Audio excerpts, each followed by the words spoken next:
രാമ രാമ ഹരേ ഹരേ ഹരേ കൃഷ്ണ കൃഷ്ണ കൃഷ്ണ ഹരേ ഹരേ ഹരേ രാമ ഹരേ ഹരേ കൃഷ്ണ മാതാജി. ഹരേ ഹരേ കൃഷ്ണ കൃഷ്ണ കൃഷ്ണ ഹരേ ഹരേ ഹരേ രാമ ഹരേ കൃഷ്ണ മാതാജി. ഹരേ കൃഷ്ണ. ഹരേ കൃഷ്ണ. എല്ലാവർക്കും പ്രണാമം. ഹരേ കൃഷ്ണ. നമോ ഭഗവതേ വാസുദേവായ. ഓം നമോ ഭഗവതേ വാസുദേവായ. ഓം നമോ ഭഗവതേ വാസുദേവായ. ഓം അജ്ഞാനതിമിരാന്തസ്യ ജ്ഞാനാഞ്ജനാശലാകയ ചക്ഷുരുന്മീലിതം യേന തസ്മൈ ശ്രീഗുരവേ നമഃ. നമോ വിഷ്ണുപാദായ കൃഷ്ണപ്രേഷ്ഠായ ഭൂതലേ ശ്രീമതേ ഭക്തിവേദാന്ത സ്വാമിനിധി നാമിനേ. നമസ്തേ സാരസ്വതേ ദേവേ ഗൗരവാണി പ്രചാരിണേ നിർവിശേഷ ശൂന്യവാദി പാശ്ചാത്യദേശതാരിണേ. ജയ ശ്രീ കൃഷ്ണ ചൈതന്യ പ്രഭു നിത്യാനന്ദ ശ്രീ അദ്വൈത ഗദാധര ശ്രീവാസാദി ഗൗര ഭക്ത വൃന്ദ. ഹരേ കൃഷ്ണ കൃഷ്ണ കൃഷ്ണ ഹരേ ഹരേ ഹരേ രാമ രാമ രാമ ഹരേ ഹരേ. ഹരേ കൃഷ്ണ. നിഗമ കൽപതരോർഗളിതം ഫലം സുഖമുഖാമൃതദ്രവ സംയുതം പിബത ഭാഗവതം രസമാലയം മുഹുരഹോ രസികാ ഭുവി ഭാവുകാഃ. നാരായണം നമസ്കൃത്യം നരം ചൈവ നരോത്തമം ദേവീം സരസ്വതീം വ്യാസം തതോ ജയമുദിരയേത്. നഷ്ടപ്രായേഷു ഭദ്രേഷു നിത്യം ഭാഗവത സേവയ ഭഗവതേ ഉത്തമ ശ്ലോകേ ഭക്തിർഭവതി നൈഷ്ഠികീ. കൃഷ്ണായ വാസുദേവായ ദേവകീ നന്ദനായ ച നന്ദഗോപകുമാരായ ഗോവിന്ദായ നമോ നമഃ. ഹരേ കൃഷ്ണ കൃഷ്ണ കൃഷ്ണ ഹരേ ഹരേ ഹരേ രാമ ഹരേ കൃഷ്ണ. ശ്രീ ശ്രീ രാധാ ഗോവിന്ദ് ടെമ്പിൾ ഇസ്കോൺ മാംഗ്ലൂരിന്റെ ഹരേ കൃഷ്ണ മാതാജി. ഹരേ കൃഷ്ണ. ഹരേ കൃഷ്ണ. ഹരേ കൃഷ്ണ. എല്ലാവർക്കും പ്രണാമം. ഹരേ കൃഷ്ണ. അപ്പൊ നമ്മള് ഇന്നലെ ഏത് ശ്ലോകം വരെയാണ് എടുത്തത്? 45 വരെ എടുത്തു അല്ലെ നമ്മൾ ഇന്നലെ? 45 വരെ എടുത്തു മാതാജി. ഹരേ കൃഷ്ണ. നമ്മൾ ഇന്നലെ എന്താ എടുത്തത്?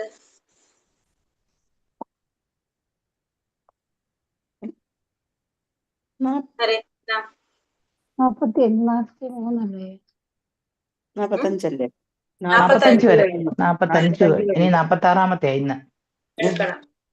ഇന്നലെ നമ്മൾ എന്താ പറഞ്ഞത്?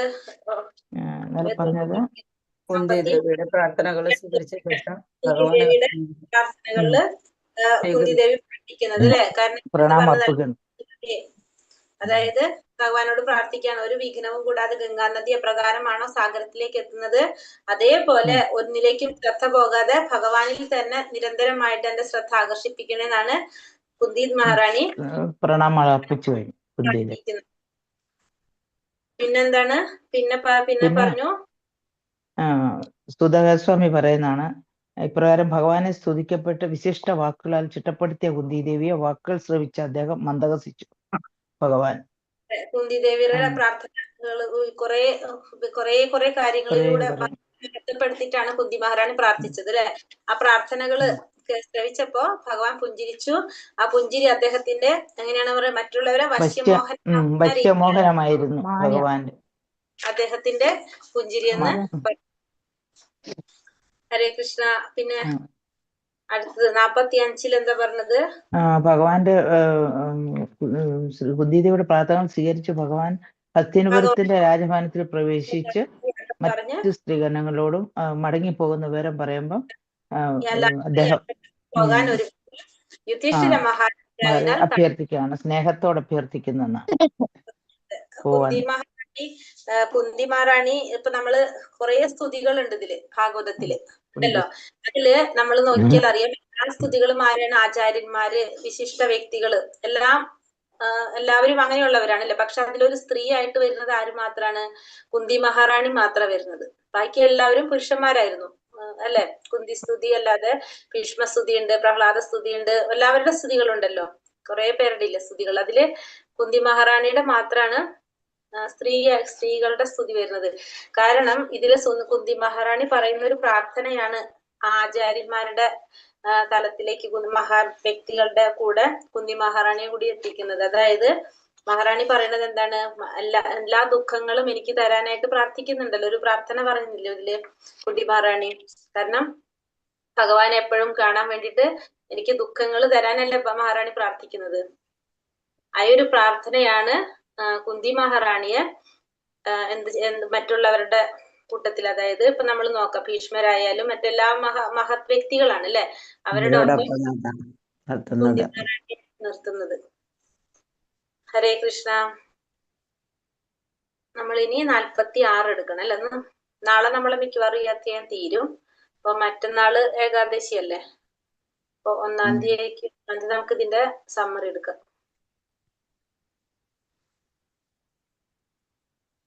ഹരേ കൃഷ്ണ ഹരേ കൃഷ്ണ കൃഷ്ണ കൃഷ്ണ ഹരേ ഹരേ, ഹരേ രാമ ഹരേ രാമ രാമ രാമ ഹരേ ഹരേ. ഹരേ കൃഷ്ണ. ഓം നമോ ഭഗവതേ വാസുദേവായ. വ്യാസാദൈരീശ്വരാഹായിത്യേ കൃഷ്ണേനാത്ഭുത കർമ്മണ പ്രബോധിതോ അപി ഇതിഹാസൈർനാപുത്യഥാശുചാർപ്പിത. വ്യാസാദൈരീശ്വരേഹാജ്ഞൈ കൃഷ്ണേനാത്ഭുത കർമ്മണ പ്രബോധിതോ അപി ഇതിഹാസൈർനാപുത്യഥാശുചാർച്ചിത്പിത. ഹരേ കൃഷ്ണ. ചൊല്ലിക്കോളൂ. ഹരേ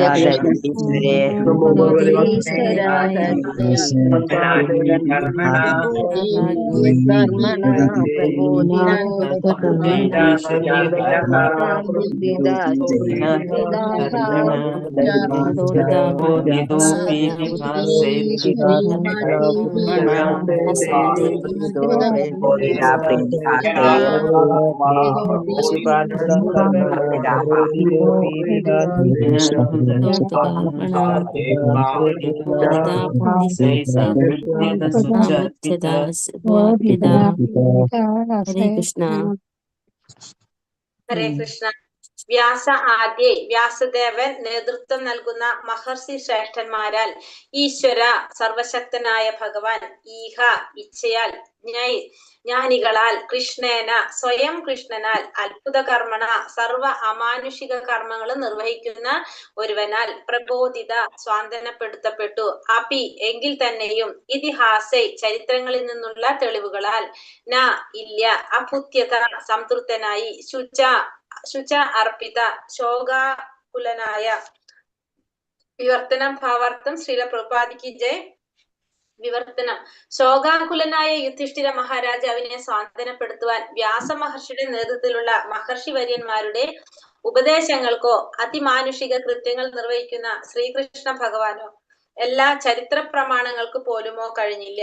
അപ്പൊ ശോകത്തിൽ നിൽക്കുന്ന യുധിഷ്ഠിര മഹാരാജാവിനെ സ്വാതന്ത്ര്യപ്പെടുത്താനായിട്ട് വ്യാസ മഹർഷിയുടെ നേതൃത്വത്തിലുള്ള മഹർഷിമാർക്കോ അതല്ലെങ്കിൽ ഉപദേശങ്ങൾക്കോ മഹർഷിയുടെ ഉപദേശങ്ങൾക്കോ അല്ലെങ്കിൽ അതിമാനുഷിക കൃത്യങ്ങൾ നിർവഹിക്കുന്ന കൃഷ്ണ ഭഗവാനോ ചരിത്ര പ്രമാണങ്ങൾക്ക് പോലും കഴിഞ്ഞില്ല എന്നാണ് പറയുന്നത്. അപ്പൊ രാജാവായിട്ടുള്ള യുധിഷ്ഠിര മഹാരാജാവിനെ സ്വാതന്ത്ര്യപ്പെടുത്താനായിട്ട് ആർക്കും കഴിഞ്ഞില്ല എന്നാണ് ഇവിടെ പറയുന്നത്.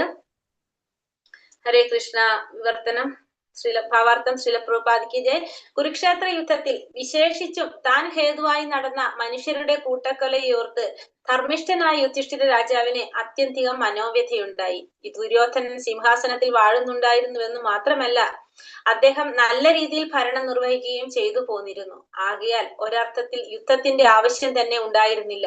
എന്നാൽ നീതി തങ്ങൾക്കനുസരിച്ച് യുധിഷ്ഠിരന് അദ്ദേഹത്തെ മാറ്റേണ്ടതായി വന്നു. രാഷ്ട്രീയത്തിന്റെ സമ്പൂർണ്ണ പക്ഷവും ഈ വാദമുഖത്തെയാണ് കേന്ദ്രീകരിക്കുന്നത്. സർവ്വ രാജാക്കന്മാരും ലോകത്തെ മുഴുവൻ ജനങ്ങളും സഹോദരന്മാർ പ്രതിയോഗികളായ ഈ യുദ്ധത്തിൽ പങ്കെടുത്തു. ശ്രീകൃഷ്ണ ഭഗവാനും യുധിഷ്ഠിര രാജാവിന്റെ പക്ഷത്തുണ്ടായിരുന്നു. 18 ദിവസത്തെ കുരുക്ഷേത്ര യുദ്ധത്തിൽ എത്രയാണ് ഇത് വരുന്നത്? 640 കോടിയോ 64 കോടി. ഓക്കെ, 64 കോടി മനുഷ്യർ വധിക്കപ്പെടുകയുണ്ടായി എന്നും അനേക ദശലക്ഷങ്ങളെ കാണാതായി എന്നും മഹാഭാരതം ആദിപർവം 2:25 പ്രതിപാദിച്ചിരിക്കുന്നു. ഫലത്തിൽ 5000 വർഷങ്ങൾക്കുള്ളിലുണ്ടായ ഏറ്റവും വലിയ മഹായുദ്ധമായിരുന്നത്. ഇവിടെ എന്താണ് കുരുക്ഷേത്ര യുദ്ധത്തില് വിശേഷിച്ചും താൻ ഹേതുവായി നടന്ന മനുഷ്യരുടെ കൂട്ടക്കുലയോർത്ത് ധർമ്മിഷ്ഠനായ യുധിഷ്ഠിര രാജാവിന് എന്തുണ്ടായി? അത്യധികം മനോവ്യഥയുണ്ടായി. അപ്പൊ അദ്ദേഹത്തിന് തോന്നിയത് എന്താണ്? അദ്ദേഹം കാരണം കൊണ്ടാണ് ആ യുദ്ധം നടന്നത് എന്ന ഇത്രയും മനുഷ്യര് വധിക്കപ്പെട്ടതെന്ന് ഓർത്തിട്ടാണ് മഹാരാജാവിന് വളരെ പ്രയാസമുണ്ടായി. കാരണം ദുര്യോധനൻ സിംഹാസനത്തിൽ വാഴുന്നുണ്ടായിരുന്നു എന്ന് മാത്രമല്ല, ദുര്യോധനായിരുന്നു സിംഹാസനത്തിൽ ഉണ്ടായിരുന്നത് മാത്രമല്ല ഭരണം നല്ല രീതിയിൽ നിർവഹിക്കുന്നുണ്ടായിരുന്നു. അപ്പൊ അവിടുത്തെ രാജ്യത്തുള്ള ജനങ്ങൾക്കൊക്കെ നല്ല രീതിയിലായിരുന്നു അവിടെ ഭരണം നടന്നു പോയിരുന്നത് ദുര്യോധനന്റെ രാജാവായിരിക്കുന്ന സമയത്തും. അതുകൊണ്ട് തന്നെ ഒരർത്ഥത്തിൽ യുദ്ധത്തിന്റെ ആവശ്യം ഉണ്ടായിരുന്നില്ല. അപ്പോ ശരിക്കും എന്തിന്റെ ആവശ്യം ഉണ്ടായിരുന്നില്ല? യുദ്ധത്തിന്റെ ആവശ്യം അവിടെ ഉണ്ടായിരുന്നില്ല. കാരണം പ്രജകളെ സംബന്ധിച്ച് രാജാവിനെ കൊണ്ട് യാതൊരു ബുദ്ധിമുട്ടും അവിടെ ഉണ്ടായിരുന്നില്ല. അവർക്ക് നല്ല രീതിയിലൊരു ഭരണമായിരുന്നു ദുര്യോധനൻ കാഴ്ചവെച്ചിരുന്നത്. എന്നാൽ നീതി തത്വങ്ങൾക്കനുസരിച്ച് യുധിഷ്ഠിരനെ അദ്ദേഹത്തെ മാറ്റേണ്ടതായിരുന്നു. പക്ഷെ ആ നീതി തത്വങ്ങൾക്കനുസരിച്ചാണ് യുധിഷ്ഠിരൻ അവിടെ ദുര്യോധനനെ മാറ്റേണ്ടതായിട്ട് വന്നത്. രാഷ്ട്രീയത്തിന്റെ സമ്പൂർണ്ണ പക്ഷവും ഈ വാദമുഖത്തെയാണ് കേന്ദ്രീകരിക്കുന്നത്. പിന്നെ സർവ്വ രാജാക്കന്മാരും ലോകത്തെ മുഴുവൻ ജനങ്ങളും സഹോദരന്മാർ പ്രതിയോഗികളായ യുദ്ധത്തിൽ പങ്കെടുത്തു. അപ്പൊ പല സ്ഥലത്തു നിന്നുള്ള രാജാക്കന്മാര് അതുപോലെ തന്നെ മുഴുവൻ ജനങ്ങളും ഈ സഹോദരന്മാര് പ്രതിയോഗികളായ യുദ്ധത്തിൽ എല്ലാവരും പങ്കെടുത്തു. ഭഗവാൻ കൃഷ്ണൻ യുധിഷ്ഠിര രാജാവിന്റെ പക്ഷത്തുണ്ടായിരുന്നു. 18 ദിവസത്തെ കുരുക്ഷേത്ര യുദ്ധത്തിൽ, ഇപ്പൊ കുരുക്ഷേത്ര യുദ്ധം നടന്നത് എത്ര വർഷമാണ്? എത്ര ദിവസം? 18 ദിവസത്തെ ആ 18 ദിവസത്തെ കുരുക്ഷേത്ര യുദ്ധത്തിൽ ഇത്രയും ജനങ്ങള് മനുഷ്യര് വധിക്കപ്പെടുകയുണ്ടായിരുന്നെന്നും പിന്നെ കുറെ ദശലക്ഷക്കണക്കിന് അനേക ദശലക്ഷങ്ങളെ കാണാതായി എന്നും മഹാഭാരതത്തിന്റെ ആദ്യ പർവത്തിൽ പ്രതിപാദിച്ചിരിക്കുന്നു. അപ്പൊ ഫലത്തിൽ 5000 വർഷങ്ങൾക്കുള്ളിലുണ്ടായ ഏറ്റവും വലിയ മഹായുദ്ധമായിരുന്നു ഈ കുരുക്ഷേത്ര യുദ്ധം എന്ന് പറയുന്നത്. മഹാരാജാവ് യുധിഷ്ഠിരനെ സിംഹാസന ആരൂഢനാക്കാനായി മാത്രം നടത്തപ്പെട്ട ഈ കൂട്ടക്കുരുതി അത്യന്തം വേദനാജനകമാണ്. ആകയാൽ ഉദ്ദേശ്യം നീതിനിഷ്ഠമാകയാൽ യുദ്ധവും നീതിപൂർവകമാണെന്ന് വ്യാസദേവനെ പോലുള്ള ശ്രേഷ്ഠ ഋഷിവര്യന്മാരും ഭഗവാൻ ശ്രീകൃഷ്ണൻ സ്വയവും വിവരിച്ച ചരിത്ര പ്രമാണങ്ങൾ അനുസരിച്ച് സ്വയം ബോധ്യപ്പെടുത്തുവാൻ അദ്ദേഹം ശ്രമിച്ചു. പക്ഷെ യുധിഷ്ഠിര മഹാരാജാവിന് ഇതൊന്നും മനസ്സിൽ സമാധാനമായിട്ട് തോന്നില്ല. കാരണം അദ്ദേഹത്തിനെ രാജാവാക്കാൻ വേണ്ടി മാത്രം നടന്നൊരു യുദ്ധമായിട്ടാണ് ആർക്കും തോന്നുന്നത്, മഹാരാജാവ് യുധിഷ്ഠിരന് തോന്നുന്നത്. അത് അത്യന്തം വേദനാജനകമായ ഒരു കൂട്ടക്കുരുതിയായിട്ടാണ് അദ്ദേഹം കാണുന്നത്. കാരണം ഉദ്ദേശ്യം നീതിനിഷ്ഠമായതുകൊണ്ട് യുദ്ധവും നീതിപൂർവകമാണെന്ന് വ്യാസമഹർഷിയെ പോലുള്ളവരും ഭഗവാൻ ശ്രീകൃഷ്ണനും പറഞ്ഞെങ്കിലും സ്വയം ബോധ്യപ്പെടുത്താൻ അദ്ദേഹം ശ്രമിച്ചുകൊണ്ടിരുന്നു. ചരിത്ര പ്രമാണങ്ങളൊക്കെ അനുസരിച്ച് ഈ പറയുന്ന രീതിയിൽ അദ്ദേഹം സ്വയം ബോധ്യപ്പെടാൻ ശ്രമിക്കുകയാണ്. പക്ഷെ അദ്ദേഹത്തിന് ഒരിക്കലും എന്തുണ്ടായിരുന്നില്ല, അതില് മനസ്സിലൊരു തൃപ്തി ഉണ്ടായിരുന്നില്ല. എന്നാൽ അക്കാലത്തെ ഏറ്റവും മഹത് വ്യക്തികളാൽ നിർദ്ദേശിക്കപ്പെട്ടിട്ട് പോലും യുധിഷ്ഠിര മഹാരാജാവ് സംതൃപ്തനായില്ല. അപ്പൊ ഇങ്ങനെയൊക്കെ പറഞ്ഞിട്ടും യുധിഷ്ഠിര മഹാരാജാവിന് ഒരിക്കലും സംതൃപ്തി തോന്നിയില്ല. ശ്രീകൃഷ്ണ ഭഗവാനെ ഇവിടെ അതിമാനുഷിക കൃത്യങ്ങൾ നിർവഹിച്ചവനായി സംബോധന ചെയ്തിരിക്കുന്നു. എന്നാൽ ഈ വിശേഷ സന്ദർഭത്തിൽ വ്യാസദേവനോ ശ്രീകൃഷ്ണ ഭഗവാനോ യുധിഷ്ഠിര മഹാരാജാവിനെ ബോധ്യപ്പെടുത്താൻ കഴിഞ്ഞില്ല. അപ്പോ സാധാരണ മനുഷ്യന്മാർക്ക് ചെയ്യുന്നതിനേക്കാളും മേലെയുള്ള കൃത്യങ്ങളാണ് ആര് ചെയ്യുന്നത്?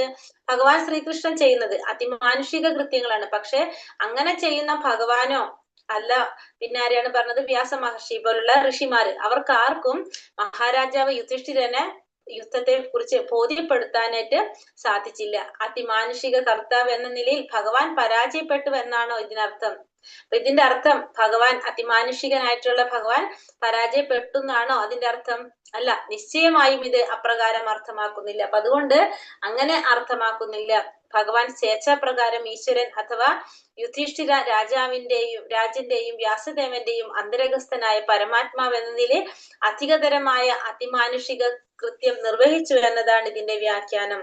തിരിച്ച് ഭഗവാനെ ബോധ്യപ്പെടുത്താൻ സാധിക്കാഞ്ഞിട്ടല്ല, ഭഗവാൻ അങ്ങനെ അവിടെ എന്തിനാണ് അവിടെ ഭഗവാന്റെ ഒരു ലീലയാണ് അവിടെ നടക്കുന്നത് അല്ലെ. കാരണം ഭഗവാൻ സ്വന്തം ഇഷ്ടപ്രകാരം ഈശ്വരൻ അഥവാ യുധിഷ്ഠിര രാജന്റെയും വ്യാസദേവന്റെയും അന്തരംഗസ്ഥനായ പരമാത്മാവ് എന്ന നിലയിൽ അധികതരമായ അതിമാനുഷിക കൃത്യം നിർവഹിച്ചു എന്നാണ് ഇതിന്റെ വ്യാഖ്യാനം. അപ്പൊ ഭഗവാൻ അവിടെ കൂടുതൽ ചിന്തിച്ചിട്ടാണ് അങ്ങനെ പ്രവർത്തിക്കുന്നത്. ഭഗവാൻ എന്താണ് അവിടെ വേറൊരു കാര്യം ഭഗവാന് ചെയ്യേണ്ടതായിട്ടുണ്ടായിരുന്നു. അതുകൊണ്ടാണ് ഭഗവാൻ അത്തരത്തില് യുധിഷ്ഠിര മഹാരാജാവിനെ ബോധ്യപ്പെടുത്താൻ സാധിക്കാത്ത വിധത്തില് അതിമാനുഷിക കൃത്യം നിർവഹിച്ചു എന്നാണ് പറയുന്നത്. കാരണം അങ്ങനെ ഭഗവാൻ അവിടെ എന്താണ് അങ്ങനെ അവിടെ ആക്ട് ചെയ്യാണല്ലേ ഭഗവാൻ. എന്തിനാണെന്നുള്ളത് നമുക്ക് കാണാം.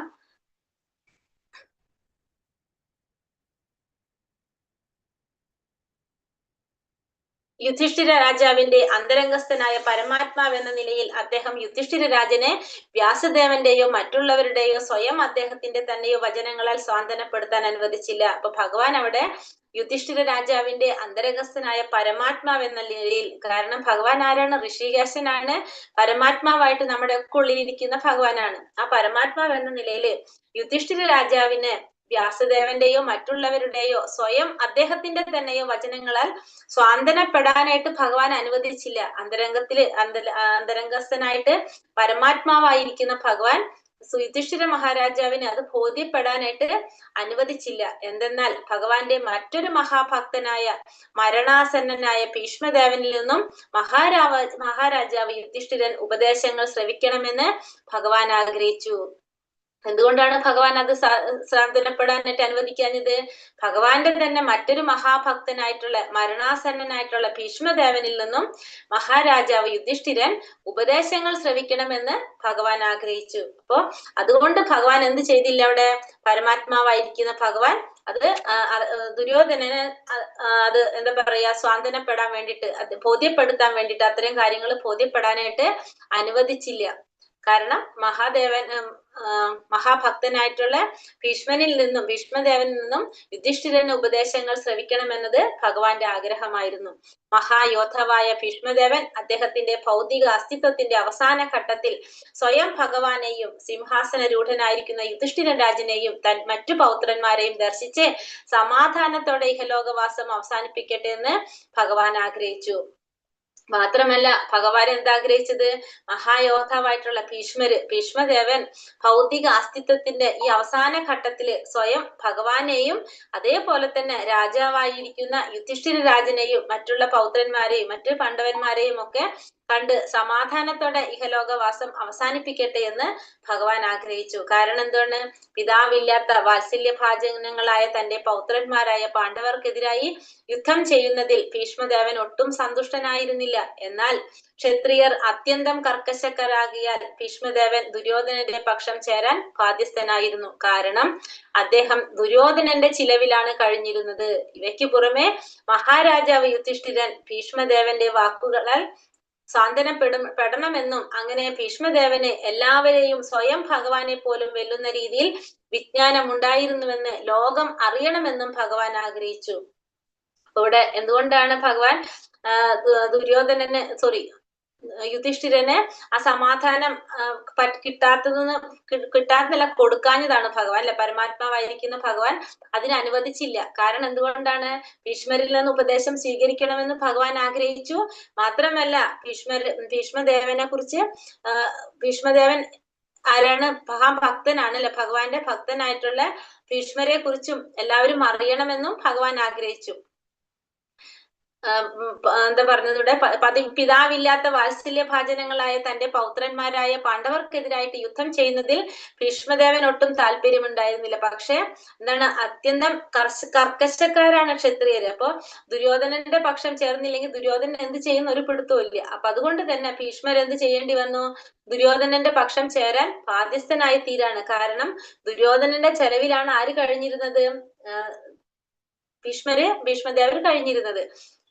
മാത്രമല്ല മഹാരാജാവ് യുധിഷ്ഠിരൻ ഭീഷ്മദേവന്റെ വാക്കുകളാൽ സാന്ത്വനപ്പെടണമെന്നും അങ്ങനെ ഭീഷ്മദേവനെ എല്ലാവരെയും സ്വയം ഭഗവാനെ പോലും വെല്ലുന്ന രീതിയിൽ വിജ്ഞാനം ഉണ്ടായിരുന്നുവെന്ന് ലോകം അറിയണമെന്നും ഭഗവാൻ ആഗ്രഹിച്ചു. അപ്പൊ ഭഗവാൻ എപ്പോഴും ആഗ്രഹിക്കുന്നതാണ് ഭഗവാന്റെ ഭക്തനെ കുറിച്ചാണ് അല്ലെ? ഒരു ഭഗവാന്റെ ഭക്തൻ എപ്പോഴും എന്താണ്? എല്ലാവരുടെ മുന്നിലും ആ ഭക്തന്റെ ഒരു എന്താ പറയാ, പ്രശസ്തി ഉയർത്തിക്കാട്ടാൻ ഭഗവാൻ ആഗ്രഹിക്കുകയാണ്, കീർത്തി ഉയർത്തിക്കാട്ടണമെന്ന് ഭഗവാൻ ആഗ്രഹിക്കുകയാണ് ചെയ്യുന്നത്. അത്രയും കാരുണ്യവാനാണ് ഭഗവാൻ. നമ്മൾ ഭഗവത്ഗീതയിലും കണ്ടു അല്ലെ? അർജുനൻ ഒരു ഉപകരണമാക്കിയാണ് ഭഗവാൻ വെച്ചത്. കാരണം ഭഗവാൻ എല്ലാം ചെയ്തു, പക്ഷെ അർജുനോട് പറഞ്ഞെന്താണ്?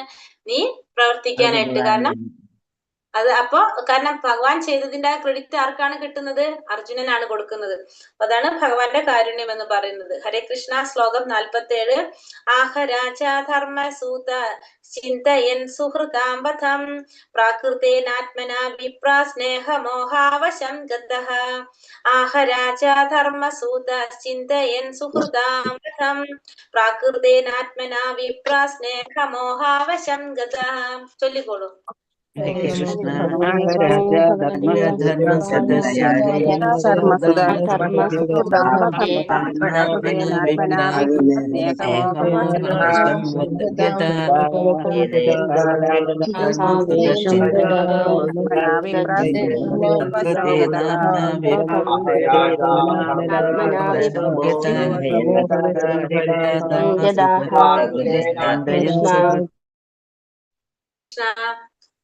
ആഹ കത്തിച്ചു രാജാവ് യുധിഷ്ഠിരൻ, ധർമ്മസൂത ധർമ്മപുത്രൻ, യമരാജാവിന്റെ പുത്രൻ, ചിന്തയൻ ചിന്തിച്ചുകൊണ്ട്, സുഹൃതാം സുഹൃത്തുക്കളുടെ, വധം പ്രാകൃതേന ഭൗതിക ഭാവനകളാൽ മാത്രം, ആത്മന സ്വയം, വിപ്ര അല്ലയോ ബ്രാഹ്മണ, സ്നേഹം, മോഹ വ്യാമോഹം, വശപ്പെടുകയാൽ, ഗതഃ പ്രാപിച്ച ശേഷം. വിവർത്തനം ഭാവാർത്ഥം ശ്രീല പ്രഭുപാദ് കി ജയ്. ധർമ്മപുത്രനായ യുധിഷ്ഠിര രാജാവ് സുഹൃത്തുക്കളുടെ മരണത്തിൽ ആമഗ്നനായി ഒരു സാധാരണ ഭൗതികവാദിയെ പോലെ അത്യന്തം ദുഃഖിച്ചു. അല്ലയോ മുനിമാരെ, ഇപ്രകാരം സ്നേഹത്താൽ വ്യാമോഹിതനായ അദ്ദേഹം സംസാരിക്കാൻ ആരംഭിച്ചു. ഇപ്പോ ധർമ്മിഷ്ഠനാണ് യുധിഷ്ഠിര മഹാരാജാവ്. സുഹൃത്തുക്കളുടെ മരണത്തിൽ അത്രയും പ്രയാസപ്പെട്ടുകൊണ്ട് സാധാരണ ഭൗതികവാദികൾ സംസാരിക്കുന്നത് പോലെ, പ്രവർത്തിക്കുന്നത് പോലെ അത്യന്തം ദുഃഖിതനായിട്ടാണ് ആര് കാണപ്പെട്ടത്?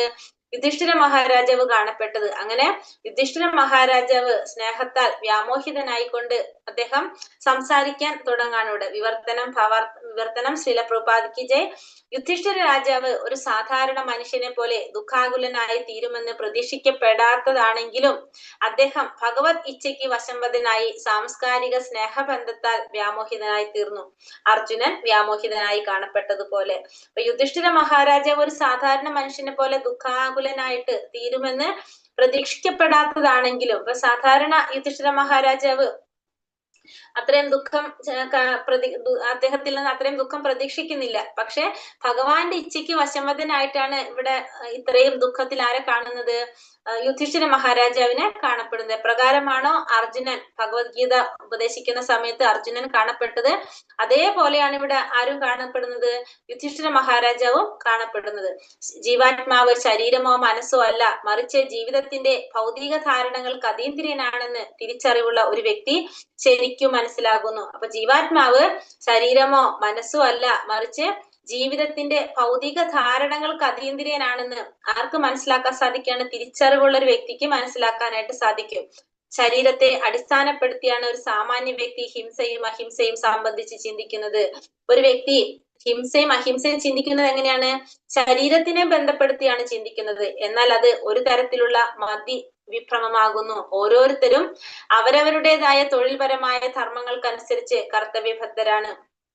പ്രതിയോഗി ആരു തന്നെയായാലും ശരി, ശരിയായ കാരണത്തിനായി യുദ്ധം ചെയ്യാൻ ഒരു ക്ഷത്രിയൻ ബാധ്യസ്ഥനാണ്. അപ്പോ എതിർ നിൽക്കുന്ന ആള് ആരായാലും നമുക്ക് ധർമ്മത്തിനനുസരിച്ച് അല്ലെങ്കിൽ ശരിയായ ഒരു കാരണം ഉണ്ടെങ്കിൽ യുദ്ധം ചെയ്യുക എന്നുള്ളത് ബാധ്യസ്ഥനാണ്. യുദ്ധം ചെയ്യാന്നുള്ളത് അത്യാവശ്യമായിട്ടുള്ള ഒരു കാര്യമാണ്. അത് ക്ഷത്രിയന്റെ ഒരു ധർമ്മം തന്നെയാണ്. കർത്തവ്യ നിർവഹണ വേളയിൽ ജീവാത്മാവിന്റെ ബാഹ്യവസ്ത്രം മാത്രമായ ഭൗതിക ശരീരത്തിന്റെ നാശത്തെ കുറിച്ചോർത്ത് ഒരുവൻ അസ്വസ്ഥനാകരുത്. അപ്പോ നമ്മുടെ ഒരു ബാഹ്യമായ വസ്ത്രം മാത്രമാണ് എന്ത്? നമ്മുടെ ശരീരം എന്ന് പറയുന്നത്. അപ്പൊ ഈ കർത്തവ്യം നിർവഹിക്കുന്ന സമയത്ത് ആ ഭൗതിക ശരീരത്തിന്റെ നാശത്തെ കുറിച്ച് ഒരിക്കലും അസ്വസ്ഥനാകാനായിട്ട് പാടുള്ളതല്ല. ഇവയൊക്കെ യുധിഷ്ഠിര രാജാവിന് നല്ലവണ്ണം അറിവുള്ളതാണെങ്കിലും ഭഗവത് ഇച്ഛയാൽ അദ്ദേഹം വെറും ഒരു സാധാരണ മനുഷ്യനെ പോലെയായി തീർന്നു. ഇതൊക്കെ ആർക്കറിയാം? യുധിഷ്ഠിര മഹാരാജാവിന് അറിയാം. പക്ഷെ എങ്കിലും ഭഗവാന്റെ ഇച്ഛ പ്രകാരമാണ് അദ്ദേഹം അവിടെ എങ്ങനെ പ്രവർത്തിച്ചത്? അദ്ദേഹം അവിടെ സാധാരണ ഒരു മനുഷ്യനെ പോലെ ശാരീരിക ബോധത്തോടെ ഇരുന്ന് പ്രയാസപ്പെടാനായിട്ട് തുടങ്ങിയത്. എന്തെന്നാൽ ഈ മതിവിഭ്രമത്തിന് പിന്നിൽ മറ്റൊരു മഹത്തായ ആശയമുണ്ടായിരുന്നു. അർജുനൻ സ്വയം ഭഗവാനാൽ ഉപദേശിക്കപ്പെട്ടതുപോലെ യുധിഷ്ഠിര രാജൻ ഭീഷ്മദേവനാൽ ഉപദേശിക്കപ്പെടുക എന്നതായിരിക്കും. അപ്പോ എപ്രകാരമാണോ അർജുനന് ഭഗവാൻ ഭഗവത്ഗീത ഉപദേശിച്ചത്, അതേപോലെ തന്നെ യുധിഷ്ഠിര മഹാരാജാവിന് ഭീഷ്മദേവനാൽ ഉപദേശം നൽകണമെന്നതും ഭഗവാന്റെ ഇച്ഛയാണ്. അപ്പൊ അതിനു വേണ്ടിയിട്ടാണ് ഭഗവാൻ ഇവിടെ യുധിഷ്ഠിര മഹാരാജാവിൽ നിന്നും ആ ബോധം മറയ്ക്കുന്നത്. ഹരേ കൃഷ്ണ. അടുത്ത ശ്ലോകം 48.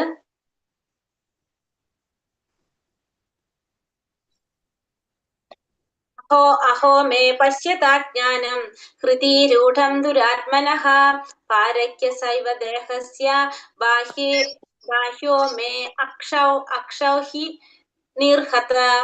അഹോ മേ പശ്യതാജ്ഞാനം ഹൃദീരൂഢം ദുരാത്മനഃ പാരക്യ സൈവ ദേഹസ്യ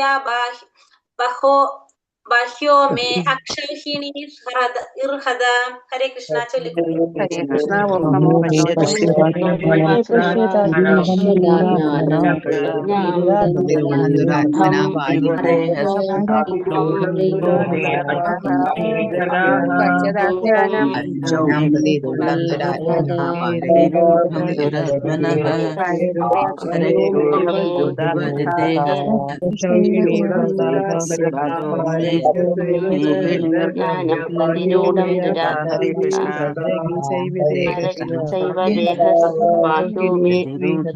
ഹരേ കൃഷ്ണ. ഹരേ കൃഷ്ണ. ഹരേ കൃഷ്ണ.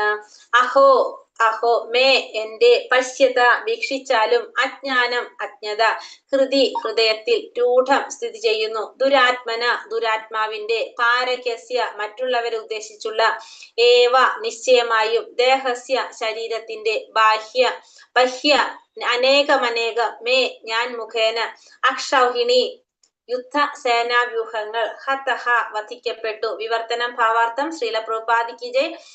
വിവർത്തനം. യുധിഷ്ഠിര മഹാരാജാവ് പറഞ്ഞു, അഹോ എന്റെ വിധി, ഏറ്റവും പാപിയായ മനുഷ്യനാണ് ഞാൻ. അജ്ഞാന നിർഭരമായ എന്റെ ഹൃദയത്തെ വീക്ഷിച്ചാലും ആത്യന്തികമായി മറ്റുള്ളവർക്കായുള്ള ഈ ശരീരം അനേകം അക്ഷൗണികളെ വധിച്ചിരിക്കുന്നു. അപ്പൊ യുധിഷ്ഠിര മഹാരാജാവ് പറയാണ് അല്ലെ, കാരണം എന്റെ ഒരു വിധിയാണിത്. ഞാൻ എത്ര പാപിയായ മനുഷ്യനാണ് ഞാൻ. അജ്ഞാന നിർഭരമായ എന്റെ ഹൃദയത്തെ വീക്ഷിച്ചാലും, കാരണം ഞാൻ എന്താ ചെയ്തത്, ആത്യന്തികമായിട്ട് മറ്റുള്ളവർക്കായുള്ള ഈ ശരീരം അനേകം അക്ഷൗണികളെ വധിച്ചിരിക്കുന്നു. കാരണം എന്റെ ശരീരം എന്ന് പറയുന്നത് എന്താണ്, മറ്റുള്ളവർക്ക് സേവനം ചെയ്യാൻ വേണ്ടിയിട്ടുള്ളതായിരുന്നു എന്റെ ശരീരം. പക്ഷെ അത് ഞാൻ എന്ത് ചെയ്തു, എന്റെ തന്നെ സ്വാർത്ഥത പ്രകാരം ഞാൻ അനേകം അക്ഷൗണികളെ വധിക്കേണ്ടതായിട്ട് വന്നു എന്നാണ് ഇവിടെ യുധിഷ്ഠിര മഹാരാജാവ് പറയുന്നത്. ഭാവാർത്ഥം ശ്രീല പ്രഭുപാദിക്ക് ജയ്. 21,870 രഥങ്ങൾ, 21,870 കരിവീരന്മാർ, 1,09,350 കാലാൾപ്പട, 65,610 അശ്വസേന എന്നിവ ഉൾപ്പെടുന്ന ബൃഹത്തായ സേനാവ്യൂഹത്തെയാണ് അക്ഷൗഹിണി എന്ന് വിശേഷിപ്പിക്കുന്നത്. അപ്പൊ ഒരു അക്ഷൗഹിണി എന്ന് പറയുന്നത് 21,870 രഥങ്ങളും അത്രയും തന്നെ കരിവീരന്മാരും പിന്നെന്താണ് കാലാൾപ്പടകൾ 1,09,350 കാലാൾപ്പടയും 65,610 അശ്വസേനയും ഇത്രയും ഉൾപ്പെടുന്നതാണ് എന്ത്, ഒരു അക്ഷൗഹിണി എന്ന് പറയുന്നത്. അങ്ങനെ അറിയാലേ നമുക്ക് അറിയണ കൗരവ പക്ഷത്ത് എത്ര അക്ഷൗഹിണികൾ ഉണ്ടായിരുന്നു, ഓർമ്മയുണ്ടോ? 11 ഉണ്ടായിരുന്നത് അല്ലെ. പാണ്ഡവരുടെ കൂടെയോ 7 അക്ഷൗണിപ്പടയായിരുന്നു പാണ്ഡവരുടെ കൂടെ ഉണ്ടായിരുന്നത്. അപ്പൊ യുധിഷ്ഠിര മഹാരാജാവ് എന്താ പറയുന്നത്, ഈ അക്ഷൗണികൾ മുഴുവൻ, ഒരു അക്ഷൗണിയാണ് ഇത്രയും പറഞ്ഞത് അല്ലെ. അപ്പൊ അങ്ങനത്തെ 11 അക്ഷൗണികളാണ് ആരുടെ കൂടെ ഉണ്ടായിരുന്നത്, ദുര്യോധന പക്ഷത്തുണ്ടായിരുന്ന. അത് മുഴുവനും വധിക്കപ്പെടാണ് ചെയ്യുന്നത്. അപ്പൊ ഇത്രയും ഇവരൊക്കെ യുദ്ധത്തിൽ കൊല്ലപ്പെട്ടു. കുരുക്ഷേത്ര യുദ്ധക്കളത്തിൽ നിരവധി അക്ഷൗണികൾ കൊല്ലപ്പെട്ടു. ഭൂമിയിലെ ഏറ്റവും ധർമ്മിഷ്ഠനായ രാജാവാകയാൽ യുധിഷ്ഠിരൻ അസംഖ്യം ജീവാത്മാക്കളുടെ അപ്രകാരമുള്ള വധത്തിന്റെ ഉത്തരവാദിത്തം സ്വയം ഏറ്റെടുക്കുന്നു. എന്തെന്നാൽ അദ്ദേഹത്തെ സിംഹാസനത്തിൽ പുനഃസ്ഥാപിക്കാനായിട്ടായിരുന്നു യുദ്ധം നടത്തപ്പെട്ടത്. ഈ ശരീരം എന്തു തന്നെയായാലും മറ്റുള്ളവർക്ക് വേണ്ടിയുള്ളതാകുന്നു. ശരീരത്തിൽ ജീവനുള്ളിടത്തോളം കാലം അത് മറ്റുള്ളവരുടെ സേവനത്തിനെ ഉദ്ദേശിച്ചിട്ടുള്ളതാകുന്നു. എപ്പോൾ അത് മൃതമാകുന്നുവോ അത് ശ്വാനന്മാരാലും ചെന്നായ്ക്കളാലും കൃമികളാലും ഭക്ഷിക്കപ്പെടാൻ ഉദ്ദേശിച്ചിട്ടുള്ളതാകുന്നു. അത്തരമൊരു താൽക്കാലിക ശരീരത്തിന് വേണ്ടി ഇത്രയും വിപുലമായ കൂട്ടക്കുരുതി നടത്തപ്പെട്ടു എന്നതിൽ അദ്ദേഹം അത്യധികം ഖേദിച്ചു. അപ്പോ ഒരു അക്ഷൗണി എന്ന് പറയുന്നത് ഇത്രയാണ്. അപ്പൊ അങ്ങനത്തെ 11 അക്ഷൗണികളാണ് കുരുക്ഷേത്ര യുദ്ധത്തിൽ ഉണ്ടായിരുന്നത് ദുര്യോധന പക്ഷത്ത്. അതേപോലെ പാണ്ഡവ പക്ഷത്തും ഉണ്ടായിരുന്നു 7 അക്ഷൗണികൾ. അപ്പൊ ഇതൊക്കെ ഇതില് അസംഖ്യം ജീവാത്മാക്കൾ എന്താണ് മരണപ്പെട്ടു പോവുകയാണ് ചെയ്തത്. അപ്പൊ അവരുടെ ഉത്തരവാദിത്തം ആര് സ്വയം ഏറ്റെടുക്കാണ്, യുധിഷ്ഠിര മഹാരാജാവ് ഏറ്റെടുക്കുകയാണ്. കാരണം ഇത് യുദ്ധം നടന്നത് യുധിഷ്ഠിര മഹാരാജാവിനെ സിംഹാസനത്തിൽ പുനഃസ്ഥാപിക്കാൻ വേണ്ടിയിട്ടായിരുന്നു യുദ്ധം നടന്നത്. അപ്പൊ അതുകൊണ്ട് തന്നെ അദ്ദേഹം ചിന്തിക്കുകയാണ്, ഈ ശരീരം കൊണ്ട് മറ്റുള്ളവർക്ക് സേവനം ചെയ്യാൻ വേണ്ടിയിട്ടായിരുന്നു ഈ ശരീരം. പക്ഷെ ഇവിടെ എന്താ സംഭവിക്കുന്നത്? മറ്റുള്ളവരെ വധത്തിന് കാരണമായി എന്ന് ആലോചിച്ച് പ്രയാസപ്പെടാണ് ഇവിടെ യുധിഷ്ഠിരൻ. മാത്രമല്ല ഈ ശരീരം മൃതമാകുമ്പോഴാണെങ്കിലോ അത് ശ്വാനന്മാർക്കും ചെന്നായ്ക്കൾക്കും കൃമികൾക്കും എല്ലാം ഭക്ഷിക്കേണ്ടതായിരുന്നു. അത്തരത്തിലുള്ള ഒരു താൽക്കാലികമായ ശരീരത്തിന് വേണ്ടിയിട്ടാണ് ഇത്തരത്തിലുള്ള വിപുലമായ കൂട്ടക്കൊരുതി നടത്തപ്പെട്ടതെന്ന് ആലോചിച്ച് അദ്ദേഹം വളരെയധികം പ്രയാസപ്പെട്ടു. ഒരെണ്ണം കൂടി എടുക്കാം നാളേക്ക്, അല്ലെങ്കിൽ ഹരേ കൃഷ്ണ. ശ്ലോകം 49. ബലാതിജ സുഹൃത് മിത്ര പിതൃഭാതൃ ഗുരുദ്രുഹ നമേ നമേ സ്യാനീരയാൻമോഷോ ഹ്യപി വർഷായുധായുധൈ. ബലാതിജ സുഹൃത് മിത്ര പിതൃ നമേ വർഷായുധായുധൈ. ചൊല്ലിക്കോളൂ. ഓം നമോ ഭഗവതേ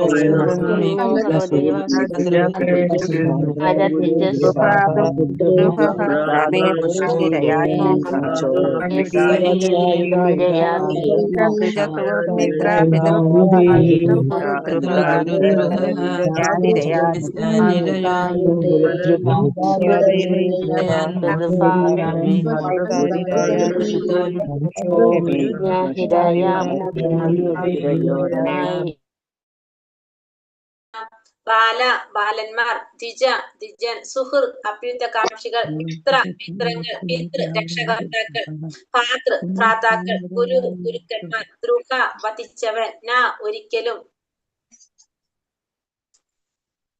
മേ എന്റെ, സ്യാത് ഉണ്ടാക്കും, നിരയാൻ നരകത്തിൽ നിന്ന്, മോചനം, ഹി നിശ്ചയമായും, അപി എങ്കിൽ തന്നെയും, വർഷങ്ങൾ, അയുധ ദശലക്ഷങ്ങൾ, ആയുധൈ കൂട്ടിച്ചേർക്കപ്പെട്ടു. വിവർത്തനം ഭാവാർത്ഥം. ശ്രീല പ്രഭുപാദിക്ക് ജയ്. വിവർത്തനം: ഞാൻ നിരവധി കുമാരന്മാരെയും ബ്രാഹ്മണരെയും അഭ്യുതകാംക്ഷികളെയും മിത്രങ്ങളെയും രക്ഷിതാക്കളെയും ഗുരുക്കന്മാരെയും സഹോദരങ്ങളെയും വധിച്ചിരിക്കുന്നു. ആകയാൽ ദശലക്ഷക്കണക്കിന് വർഷങ്ങൾ അവിടെ ജീവിച്ചാലും ഈ പാപങ്ങൾക്കായി കാത്തിരിക്കുന്ന നരകത്തിൽ നിന്നും എനിക്കൊരിക്കലും മോചനം ഉണ്ടാവുകയില്ല. അപ്പോ യുധിഷ്ഠിര മഹാരാജാവ് എന്താ പറയുന്നത്? ഞാൻ കുറെ ബാലന്മാര്, നിരവധി കുമാരന്മാരല്ലേ, ബാലന്മാരെയും ബ്രാഹ്മണന്മാരെയും പിന്നെ അഭ്യുതകാംക്ഷികള്, മിത്രങ്ങള്, രക്ഷിതാക്കള്, ഗുരുക്കന്മാര്, സഹോദരങ്ങള്, ഇവരൊക്കെ എന്റെ സ്വാർത്ഥത മൂലം വധിക്കപ്പെട്ടു. കാരണം എന്നെ രാജാവാക്കാൻ വേണ്ടിയിട്ടാണ് യുദ്ധം നടന്നത്. അപ്പോ എന്റെ സ്വാർത്ഥത മൂലമാണ് ഇവരൊക്കെ വധിക്കപ്പെട്ടത്. അതുകൊണ്ട് തന്നെ ദശലക്ഷക്കണക്കിന് വർഷങ്ങൾ അവിടെ ജീവിച്ചാലും ഈ ചെയ്ത പാപങ്ങളിൽ നിന്നും എനിക്ക് ഒരിക്കലും മോചനം ഉണ്ടാവില്ല എന്നാണ് യുധിഷ്ഠിര മഹാരാജാവ് പറയുന്നത്. ഭാവാർത്ഥം. ശ്രീല പ്രഭുപാദിക്ക് ജയ്. എപ്പോഴൊക്കെ യുദ്ധം ഉണ്ടാകുന്നുവോ അപ്പോഴൊക്കെ തീർച്ചയായും നിരപരാധികളായ നിരവധി പാലകരും ബ്രാഹ്മണരും സ്ത്രീജനങ്ങളും ഒക്കെ കൂട്ടക്കൊല ചെയ്യപ്പെടുന്നു. അപ്പൊ എപ്പോഴൊക്കെയാണ് യുദ്ധം ഉണ്ടാകുന്നത് അപ്പോഴൊക്കെ എന്താണ്? നിരപരാധികളായിട്ടുള്ള കുറെ പേര് യുദ്ധത്തിൽ കൊല്ലപ്പെടും. ബാലകരുണ്ടാവാം, ബ്രാഹ്മണരുണ്ടാവാം, സ്ത്രീജനങ്ങൾ ഉണ്ടാവും. ഇവരൊക്കെ യുദ്ധത്തില് കൊല ചെയ്യപ്പെടും. അവരെ വധിക്കുന്നത് ഏറ്റവും വലിയ പാപമായി കരുതപ്പെടുന്നു. അപ്പൊ യുദ്ധത്തില് ഇവരെയൊക്കെ വധിക്കുന്നത് വലിയൊരു പാപമായിട്ടാണ് കരുതപ്പെടുന്നത്. അവരൊക്കെ തന്നെ നിരപരാധികളാണ്. ഏതു സാഹചര്യത്തിലായാലും അവരുടെ വധം നിരുദ്ധമെന്ന് ശാസ്ത്രങ്ങളിൽ അനുശാസിക്കുന്നു. അപ്പൊ എപ്പോഴായാലും, ഇപ്പൊ യുദ്ധത്തിലായാലും അല്ലാതെയായാലും ബാലകരെ, ബ്രാഹ്മണരെ, സ്ത്രീജനങ്ങളെ ഇവരൊക്കെ വധിക്കുന്നത് ശാസ്ത്രവിരുദ്ധമാണെന്ന് പറയാണ്. ഈ കൂട്ടക്കൊലയെ കുറിച്ച് മഹാരാജാവ് യുധിഷ്ഠിരൻ ബോധവാനാണ്. അപ്പൊ ഇത്തരത്തിലുള്ള കൂട്ടക്കൊലയെല്ലാം കുറിച്ച് മഹാരാജാവ് യുധിഷ്ഠിരനും ബോധവാൻ തന്നെയാണ്. അതേപോലെ മിത്രങ്ങളും രക്ഷാകർത്താക്കളും ഗുരുക്കന്മാരും ഇരുപക്ഷത്തും ഉണ്ടായിരുന്നു. രണ്ടു പക്ഷത്തും എന്തുണ്ടായിരുന്നു? മിത്രങ്ങൾ ഉണ്ടായിരുന്നു, രക്ഷകർത്താക്കൾ ഉണ്ടായിരുന്നു, ഗുരുക്കന്മാരൊക്കെ ഉണ്ടായിരുന്നു. അവരെല്ലാം തന്നെ വധിക്കപ്പെട്ടു. അത്തരം വധത്തെ കുറിച്ച് ചിന്തിക്കുന്നത് പോലും അദ്ദേഹത്തിന് അസഹ്യമായിരുന്നു. ആകയാൽ അദ്ദേഹം 1,00,000 കോടി വർഷങ്ങൾ നരകത്തിൽ വസിക്കുന്നതിനെ കുറിച്ച് ചിന്തിച്ചു. അപ്പൊ ഈ യുദ്ധത്തില് യുധിഷ്ഠിര മഹാരാജാവ് എന്താ പറയുന്നത്? കുറെ മിത്രങ്ങൾ ഉണ്ടായിരുന്നു, രക്ഷാകർത്താക്കൾ ഉണ്ടായിരുന്നു, ഗുരുക്കന്മാര്, ഇവരൊക്കെ ഇരുപക്ഷത്തും ഉണ്ടായിരുന്നു. കാരണം യുദ്ധം നടക്കുന്നത് ഒരു കുടുംബത്തിൽ ഗ്രാമത്തിൽ തന്നെയാണ് അല്ലെ യുദ്ധം നടക്കുന്നത്. അപ്പൊ അതുകൊണ്ട് തന്നെ ആ ഇരുവശത്തുള്ളവരും എങ്ങനെയാണ്? തന്റെ ബന്ധുക്കൾ തന്നെയാണ്. അപ്പോ ആ യുദ്ധത്തിനെ കുറിച്ച് ചിന്തിക്കുന്നത് പോലും, അത്തരത്തിലുള്ള വധത്തെ കുറിച്ച് ചിന്തിക്കുന്നത് പോലും യുധിഷ്ഠിര മഹാരാജാവിനെ കുറിച്ച് അസഹ്യമായിട്ടുള്ളൊരു കാര്യമായിരുന്നു. അതുകൊണ്ട് തന്നെ അദ്ദേഹം വിചാരിക്കുകയാണ്, എത്ര ലക്ഷം കോടി വർഷം നരകത്തിൽ വസിക്കുന്നതിനെ കുറിച്ചാണ് ചിന്തിക്കുന്നത്. കാരണം എത്ര ജീവിച്ചാലും എന്തുണ്ടാവില്ല? ആ ചെയ്ത പാപത്തിന്റെ ഫലമാകില്ല എന്നാണ് അദ്ദേഹം ചിന്തിക്കുന്നത്. ഹരേ കൃഷ്ണ ഹരേ കൃഷ്ണ കൃഷ്ണ കൃഷ്ണ ഹരേ ഹരേ ഹരേ രാമ രാമ രാമ ഹരേ ഹരേ വഞ്ചാകൽപതരൂപേശ്ച കൃപാ സിന്ധോഭ്യവ ച പതിതാനാം പാവനേഭ്യോ വൈഷ്ണവേഭ്യോ നമോ നമഃ. अनंत कोटि वैष्णव वृद्धि की जय, श्रील प्रभुपाद की जय, श्रील गुरुदेव की जय, निताय गौर ब्रह्मानंदे हरि हरि बोल. हरे कृष्णा എല്ലാവർക്കും നന്ദി. ഹരേ കൃഷ്ണ ഹരേ കൃഷ്ണ. राम माता जी नाम माताजी हरे कृष्णा माता जी प्रणाम माता जी हरे कृष्ण माता हरे जी कृष्ण माता जी प्रणाम माता जी हरे कृष्ण माता जी प्रणाम हरे कृष्ण प्रणाम ഹരേ കൃഷ്ണ. അപ്പൊ നാളെ നമ്മുടെ ഈ അധ്യായം തീരൂല. കുന്തി ദേവിയുടെ പ്രാർത്ഥനകൾ നാളെ കഴിയും മിക്കവാറും. നാളെ ഇത് തീരും. അപ്പൊ അത് കഴിഞ്ഞാല് നാളെ മറ്റന്നാൾ പിന്നെ ഏകാദശി അല്ലേ, 31-ാം തീയതി നമുക്ക് ഉണ്ടാവില്ല. 1-ാം തീയതി ആയിട്ട് നമുക്ക് 50 ശ്ലോകം ഉണ്ട്, 52 ശ്ലോകം ഉണ്ട് ഇതിലല്ല. അപ്പൊ ഒരു ദിവസം കൊണ്ട് സമ്മറി തീരെയില്ല.